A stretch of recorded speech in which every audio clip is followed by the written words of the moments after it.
This is Killer Innovations, a show about ideas, creativity, and how you can innovate. Welcome to the Innovator's Garage, where you learn to create your next game-changing killer innovation. Welcome, I'm Phil McKinney, and welcome to the Garage, where technologies and products are invented that are now in use by hundreds of millions of people worldwide. At the Killer Innovation Show, we're all about ideas, creativity, and innovations, and encouraging you to take the risk and change the world with those ideas that you've got rattling around on your notebooks or in the back of your mind. The one thing I love about social media, and believe me, there's some things I don't like about social media, but one of the things I really love about social media is staying in touch. In my case, staying in touch with my former teammates and particularly interns. Now, the other day on Facebook, one of my interns posted about the birth of his first child. An intern. And I think back to when this particular individual was an intern, and it definitely makes me feel old. But this also caused me to step back and reflect about all of the people I've crossed paths with. Former bosses. Some of them have gone on to great things. Many of them are now retired. My first mentor out of college, now retired in Arizona. Former teammates. Some of them are actually I've gone to multiple businesses with. Some of them are working with me, even in my current role. And then members of my innovation teams. Now, when I look back on teams that were highly productive, not ones that we just did kind of the normal product cycles, but ones that really got out there and just really delivered in radically new products, new technologies, entirely new concepts. One of the key characteristics as to why those teams were so successful was because of diversity. Now, you may be thinking I'm talking about, the HR definition of diversity or diversity defined by federal regulation or state regulation. In the case of innovation, and in my case, I'm talking about much more. One of the challenges for a leader, if you're going to lead a team, if you're pulling together a team, is you have to get the opinions and the inputs and ideas on the table for consideration. If they don't get out into the open, you don't even know they exist. In many cases, organizations, individuals in the organization, if you are a leader, people are sometimes hesitant. They don't want to put those ideas out there. They don't want their opinions out there. The easy way out is to wait for the boss to tell you what to do. But if you're going to be a true leader, if you're truly going to create a high output team, you want to get their opinions on the table. You need is all those opinions out there, all the inputs, all the ideas. And in some cases, you need somebody who's going to yell BS to the boss if they are trying to do something that doesn't make any sense. Now, what compounds this problem is that most leaders hire people like themselves. Similar backgrounds. If you're technical, you'll tend to hire somebody else who's technical because you have kind of a hidden language with them. Same education levels. In many cases, people go back and recruit from the same schools. And in fact, I was shocked. Many years ago, I was down at a school in Florida, Florida Tech, and come to find out it's one of the biggest recruiting schools for one of the major tech companies. And when I dug in as to why that particular tech company would go all the way to Florida Tech in order to do a major bulk of their recruiting, it turns out that one of their senior executives was a graduate from Florida Tech. So we tend to go back to the same schools, to the same people, to the same experiences, same economic backgrounds. Including our interests, our likes, our dislikes. Do we have hobbies? Are you a runner? To break that trend and to create more productive teams, you got to break the habit of hiring people just like us. And when it comes to innovation teams, those teams that are tasked with really coming up with the ideas that are really going to drive your innovation pipeline, it's even more important. So what are some of the different traits of diversity that you should recruit for? Now, obviously, you should recruit for gender, ethnicity, age. Now, age is an interesting one. Typically, we see a lot of biases of people that are either much older or new graduates with no experience. Silicon Valley actually has a little bit of a different bias. And this has happened through each of my life's experiences as I've gone through and done my 2 cycles in Silicon Valley. Silicon Valley does have a bias against anyone that's kind of over that age of 35 or 40, unless you're a venture capitalist. But if you're just an employee looking for that next role and you're over 35 or 40, you tend to get looked down on. Now, back in the early 80s, I was in that under 35 category, being involved in startup companies. Now, I'm older, more involved at a more senior level, and I hear this all the time, people coming to me for career advice about that age bias. Age diversity, having older, middle age, younger but with experience or fresh out of college, you need that full diversity. Education, does everyone really need a degree? What about non-traditional degrees for the job or variety of experiences?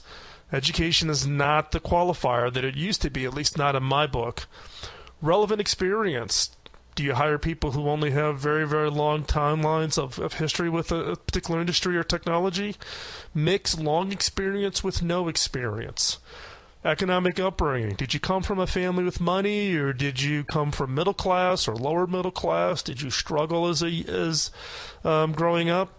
That all of these things, you bring that perspective. Nationality. Where did you grow up at? Hobbies and interests. Interests kind of outside the job. One company I know looks for musicians. They view that as being someone who's creative, not just a musician, but people who are songwriters are kind of the categories of people they look to hire. Photographers.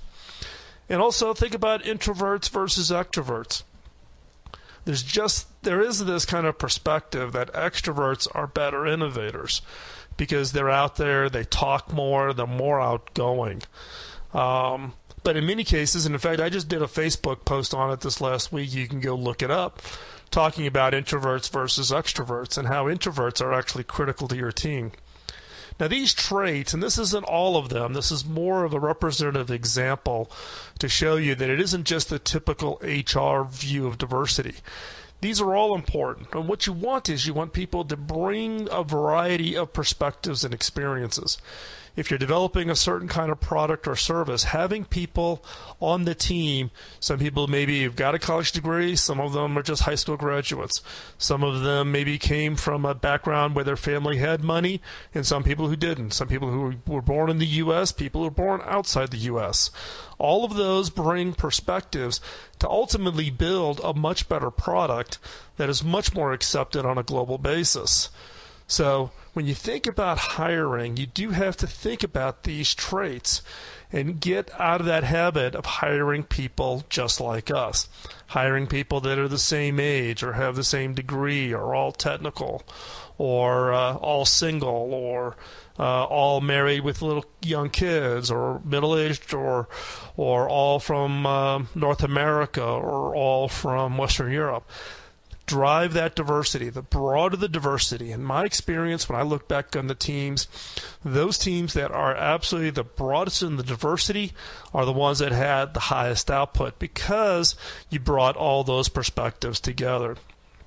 And again, all of these traits have an impact on how you look at your ideas and your innovations. And better teams have a diverse team, but more importantly, they have leaders who are actually open to allowing them to have that opinion, to present that opinion from the standpoint of putting it on the table and having those discussions.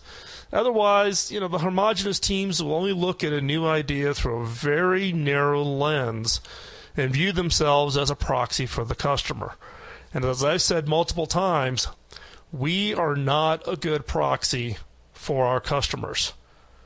We think we are. We think we understand it. But in many cases, we are just too close. And that's why in some cases, some of the people on your innovation team should not maybe even be inside your company. For Roche Diagnostics, which makes testing equipment for people with diabetes, I was on their innovation team. I don't have diabetes, and I never worked for Roche. but they were looking for that outside perspective. So think about it from that perspective, where you may actually bring people from the outside. And so if you're looking for more about this and more about ideas and creativity and innovation, then let's get connected. Why don't you go ahead and text the word innovate to 33444. If you're outside the U.S., send an email to innovate@killerinnovations.com. That'll get us connected on email, and we can have a discussion whether you agree with me or you don't agree with me. Now, as you can imagine, this week's theme is diversity. Our next guest is someone that I know very well and someone who I've been working with for a number of years around this concept of diversity. So stay tuned. Stay right where you're at. You don't want to miss this. I'm Phil McKinney, and you're listening to Killer Innovations.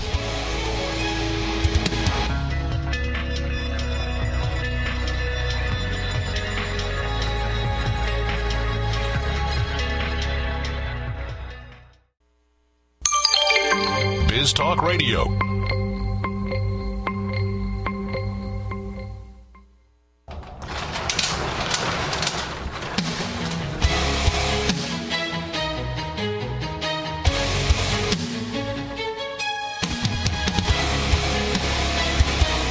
This is Killer Innovations, a show about ideas, creativity, and how you can innovate. Welcome to the Innovator's Garage, where you learn to create your next game-changing killer innovation. Welcome back to this segment. I'm Phil McKinney, and you're listening to Killer Innovations. Killer Innovations is all about the ideas, creativity, and innovations, and encouraging you to step out and take that risk with that idea that you're working on. Our guest today is Tara Rail. Tara is a speech-language pathologist who specializes in working with people with autism and related disorders. She was the inspiration for Hacking Autism, an effort that I started when I was still at HP. It all got started from the families of her clients who were looking for anything that could help their family members have a full and meaningful life. And when I retired from HP graciously allowed me to take it out and form a nonprofit of which Tara is a co-founder. You can visit and check it out over at hackingautism.org. And also one little other deep, dark secret here is Tara is my oldest daughter. So, Tara, this has to be a little strange for you. Absolutely. So share a little bit about yourself. I know a lot about you, but the audience here for the show may or may not know a little bit about you because of our work in Hacking Autism. So give us a little bit of background about yourself. As you said, I'm a speech-language pathologist. I graduated from Indiana University of Pennsylvania, and from there I worked 4 years in the public school system where I saw autism on the rise. And I saw more and more of my clients getting this diagnosis and more of us not really feeling totally adequate in how to go about it. So I started stealing tech from your house to try with my clients. And you were also stealing tech from HP. Yes. Borrowing anything labs would loan me. And I really saw my clients responding really positively to it. So after 4 years in the public school, I actually transitioned to a private clinic working specifically with some of the needs that clients with autism have, typically more on what's considered the high functioning side of the spectrum. And did that for a few years and then decided I had my own ideas and I wanted to give them a try. So I opened up my private practice, and that's what I do now. So give us a little bit of background on autism. You know, the statistics are getting to be quite shocking. Most people have some familiarity simply from the standpoint of either child, grandchild, niece or nephew, or somebody you know. But maybe there's some people out there who don't have a perspective on what autism is and how big of a problem this really is becoming. Autism is present from early childhood. We typically see symptoms appearing before the age of 3 years old. It's characterized by rigid and repetitive behaviors, but also individuals having difficulty with communication, forming relationships, abstract concepts, and perspective taking, which is understanding the thoughts and feelings of others. Right now, we're at 1 in 68 children born in America today have some form of autism or are on the spectrum. So that's about 3.5 million Americans today have autism. Right. And is it true or not true, though, that it seems to be more prevalent prevalent amongst boys than it is with girls. It is. It's 1 in 42 boys, whereas it's 1 in 189 girls. So it's about a 4-to-1 ratio. And we've heard all the theories as to people think about what causes autism. So what's the latest thinking on that? You know, there's so many different thought processes there and ways people lean, and really there's no consensus out there yet. They've done a ton of research. They do see some forms, they're leaning towards genetic links. Others, they're learning to environmental pieces that trigger a genetic piece that's already there. There's really no consensus, and it's a heated debate out there. So you call it an autism spectrum disorder. So what does it mean when you say a spectrum? The saying out there around some of the communities is you've met one person with autism, you've met one person with autism. Just as you and I or anybody else are unique individuals, it's the same with people on the autism spectrum. We get everything from individuals who are nonverbal, who have impaired intellectual abilities, to people who are savants with exceedingly shocking intellectual abilities, who may or may not be verbal or non-verbal. So it's really a spectrum because each individual who has autism is dealing with different pieces of that diagnosis and different pieces, different abilities and disabilities involved in it. So in this case, you and I gave a speech, I don't know what it was, 3 or 4 years ago, at the American Society of Diversity Hiring in Atlanta, where we kind of introduced this whole concept of hiring for neurodiversity. So tell us a little bit about kind of your thoughts on the background on this concept of neurodiversity. Looking right now, as I said earlier, about 3.5 million Americans right now are on the spectrum in some way. We have a lot of these individuals in the workplace or wanting to be in the workplace, who have the abilities to be in the workplace. We have a lot of kids coming up through the education system who are going to graduate, and a lot of them want to be an active member of society. But if we actually look at the statistics out there when it comes to employment, only 34% of those on the spectrum are employed, and 1 in 5 of those are only full-time. The average income for them are $8.10 an hour, which is actually much lower than other disability comparison groups. Right, and the concept here on the whole neurodiversity is the fact, as I talked in segment 1 of the show today, about hiring for diversity. I would argue that you also need to look at thought patterns and how people think from the standpoint of adding another diversity layer to your hiring process. Some people are linear thinkers, some of them are spatial thinkers, some of them are what I would call connection thinkers. They can keep in their head these random dots and connect it. Now, in the case of the autism spectrum, they refer to us as neurotypicals, which I always think is a strange term. And they're not typical. And if you're looking to kickstart your innovation team and your creativity, it is about hiring those people that do think differently. Absolutely. The nice thing that they can absolutely bring to the table is that a lot of people, I would even argue sometimes the majority of individuals on the spectrum, are visual thinkers, and even if they don't have something visually in front of them, they're visually thinking in their head and visually picturing things. So for a lot of us, somebody will say a word and we can see the word in our head. They'll see the picture in their head and they can rotate it and they can replay things in their head that they've seen visually before, which drives their teachers in school crazy because they're bored, so they're replaying their favorite video game in their head. But when it comes to the office place, they can replay exactly how a test went and be able to figure out the problem then, because they can hyper-focus on those important details and where their smarts lie. Yeah, and I think that's important because those kinds of thought patterns and those ability to get those people in to be part of your team is critically important. So, Tara, when we get back, what I'd like for you to do is to share maybe 3 lessons from organizations when you think about hiring for neurodiversity that you found out from companies and others from the standpoint of hiring these kinds of people. Are you open to being the teacher then? I'll give it a whirl. Great. I'll be posting links to everything we talked about in the show notes at killerinnovations.com, so go check it out. Also, if you want to get connected, text the word innovate to 33444 or send an email to innovate@killerinnovations.com. KillerInnovations.com. You do not want to miss the next segment where we talk about those things that you can do to actually hire people in on the autism spectrum, and they can have a big positive impact on your organization. Stay right there. I'm Phil McKinney, and you're listening to Killer Innovations.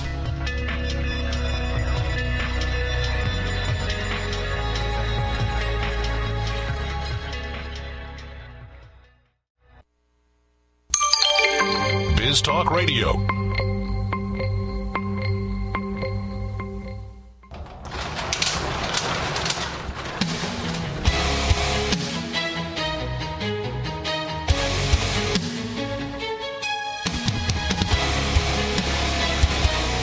This is Killer Innovations, a show about ideas, creativity, and how you can innovate.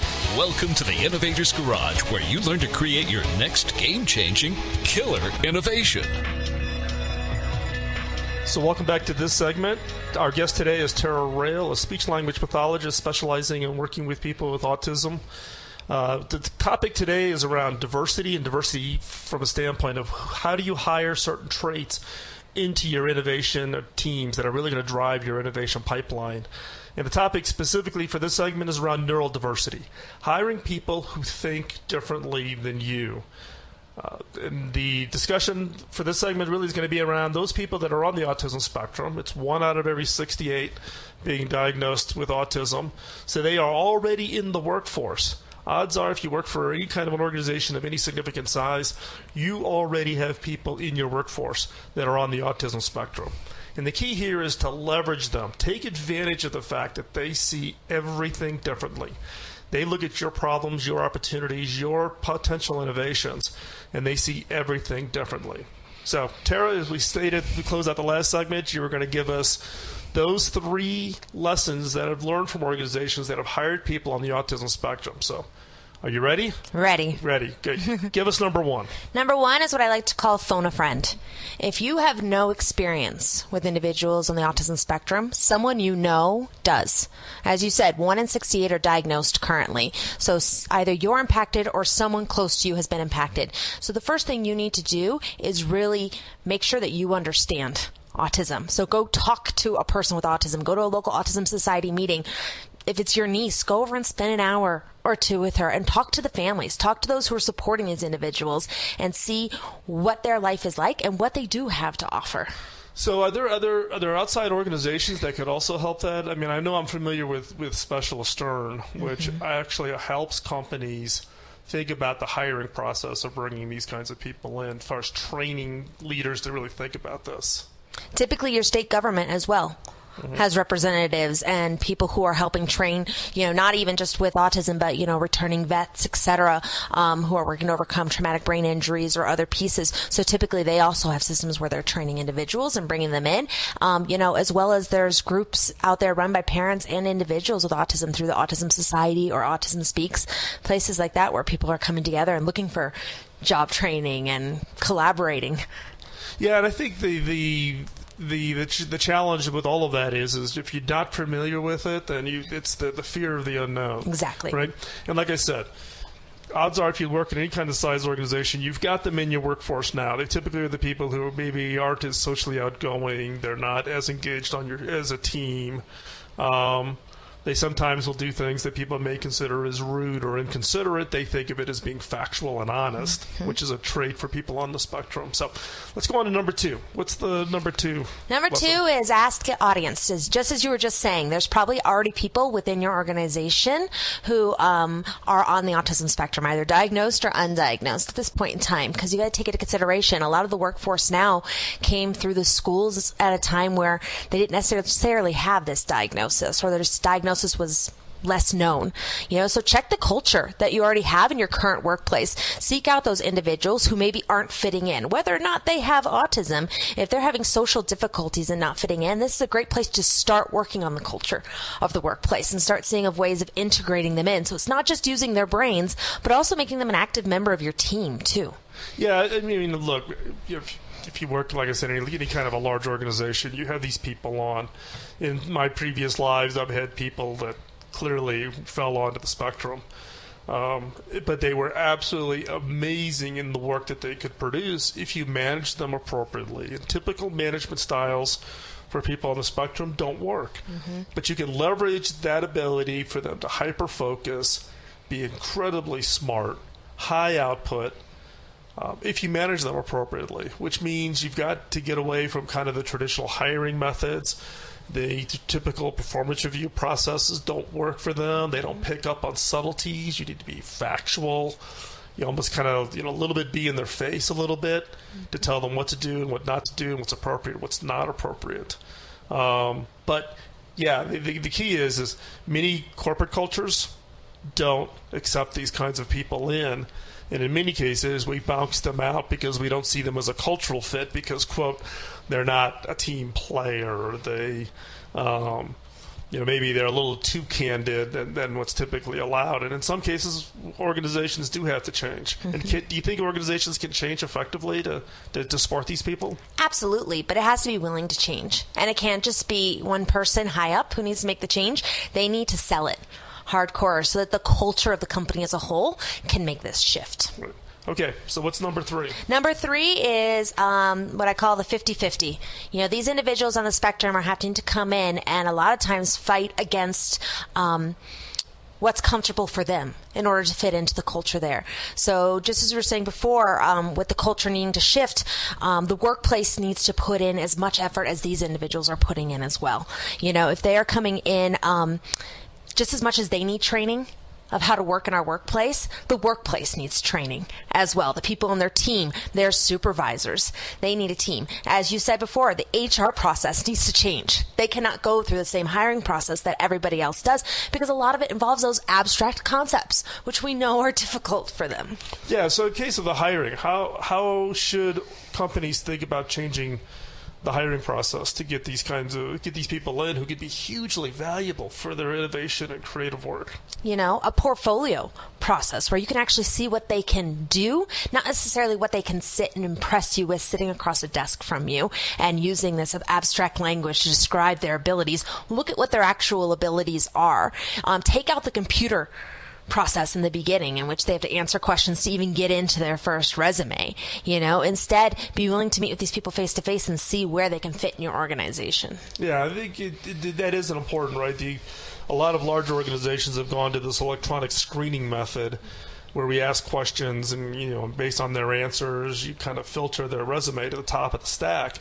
But in many cases, people on the spectrum can't even get stuck, I guess is a better way to say it. They get stuck to the point where they can't answer the question and they give up and they just never submit. And we miss out on an opportunity for some people who could actually just be phenomenal for an organization.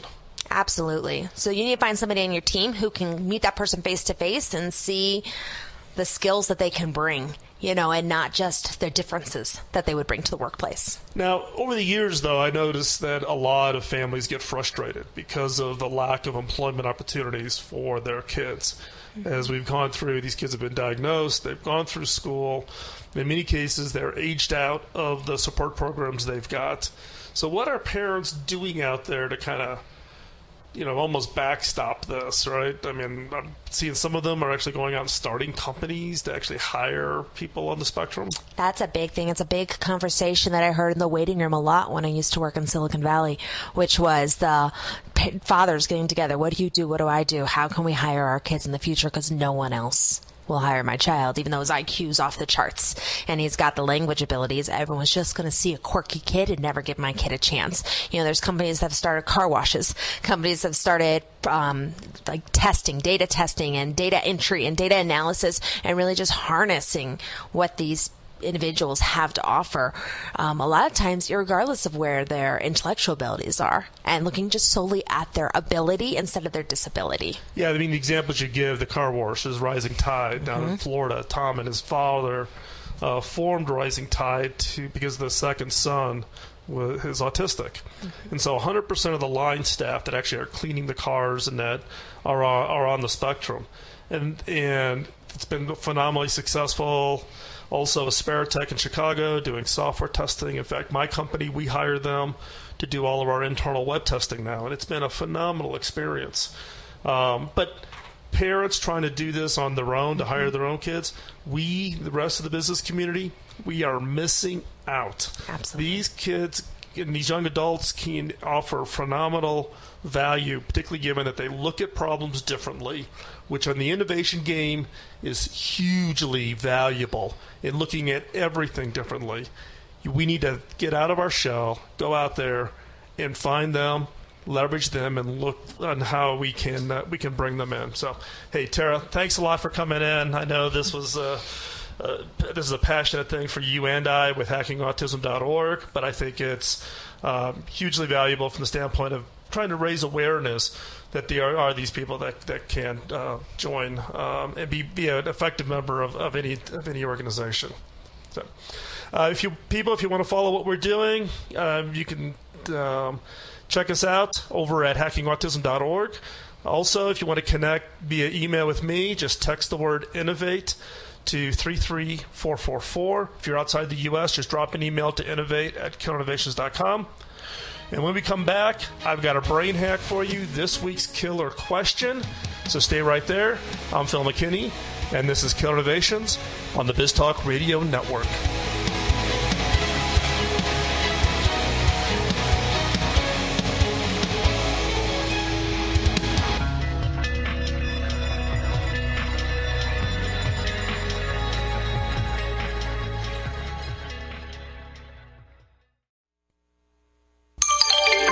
BizTalk Radio.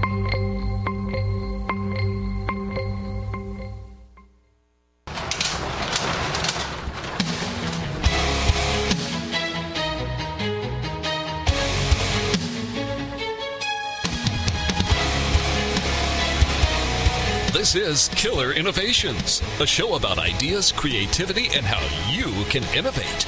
Welcome to the Innovator's Garage, where you learn to create your next game-changing killer innovation.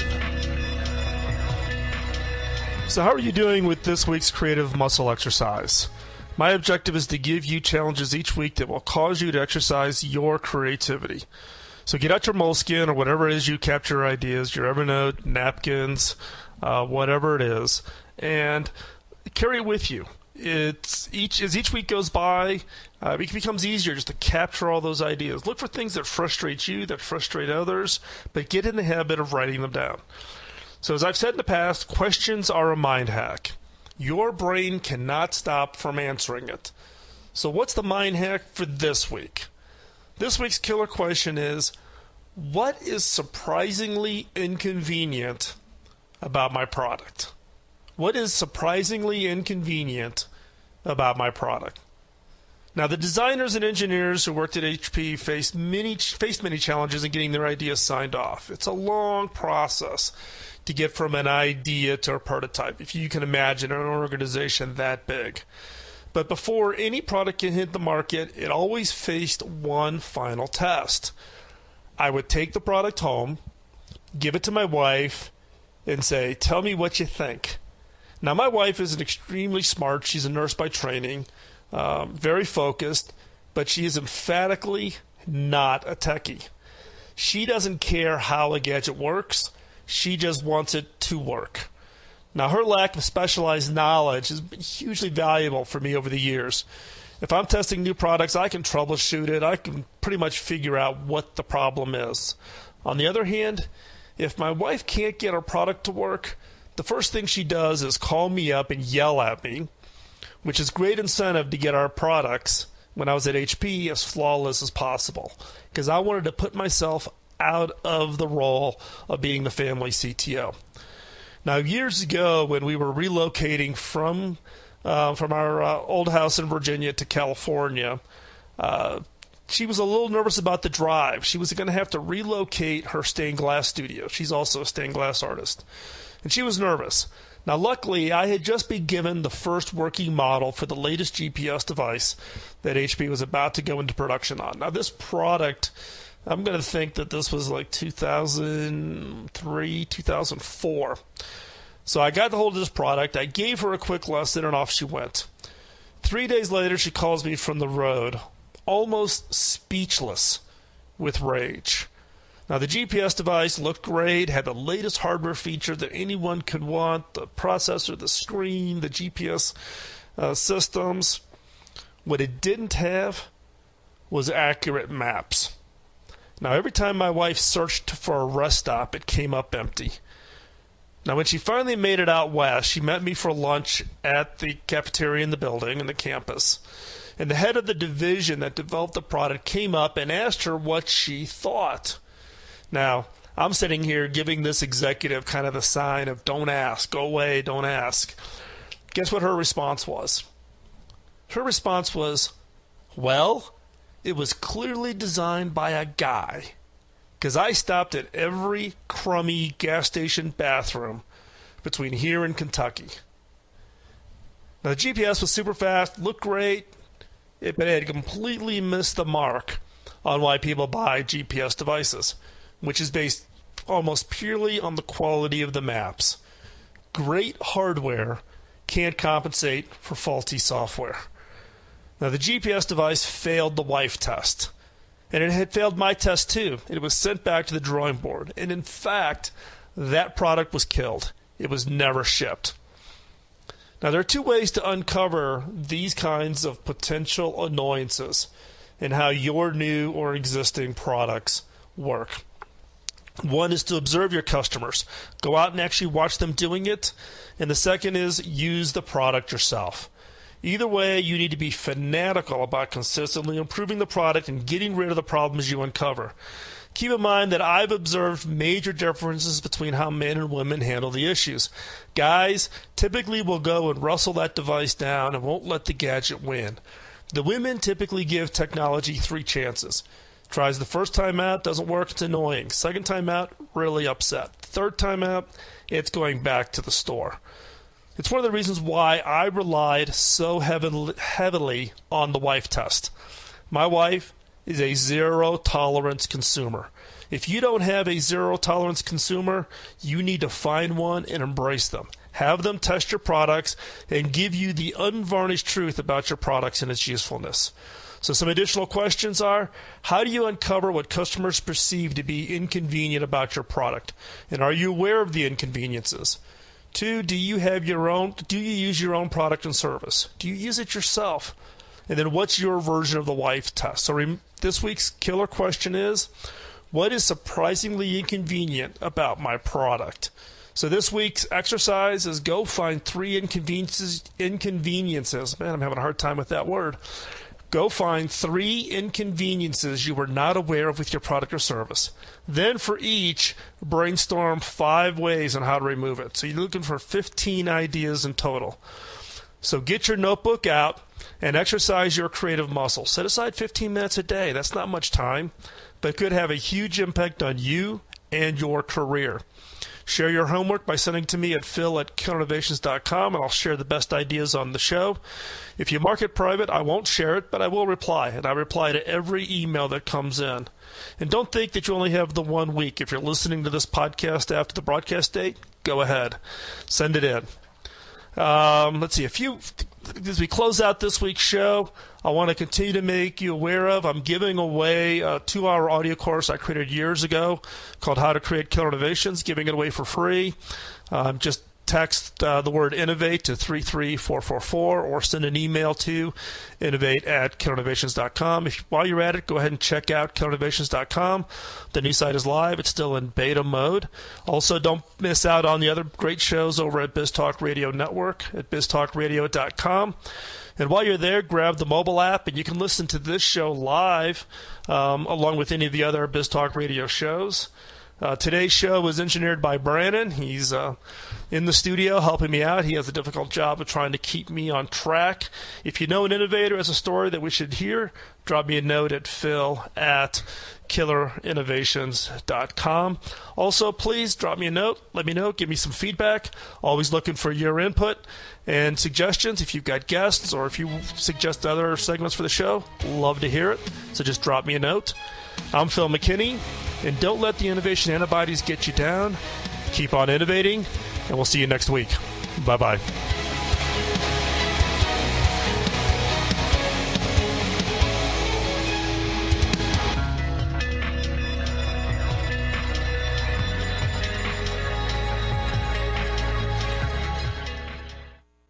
The opinions you hear on Biz Talk Radio are those of the hosts, callers, and guests, and do not necessarily reflect those of this station, Biz Talk Radio, its management, or advertisers. The information on Biz Talk Radio does not constitute a recommendation, offer, or solicitation to buy or sell any product or service. If you have any questions about Biz Talk Radio, contact us at 817-274-1609 or at biztalkradio.com. Biz Talk Radio.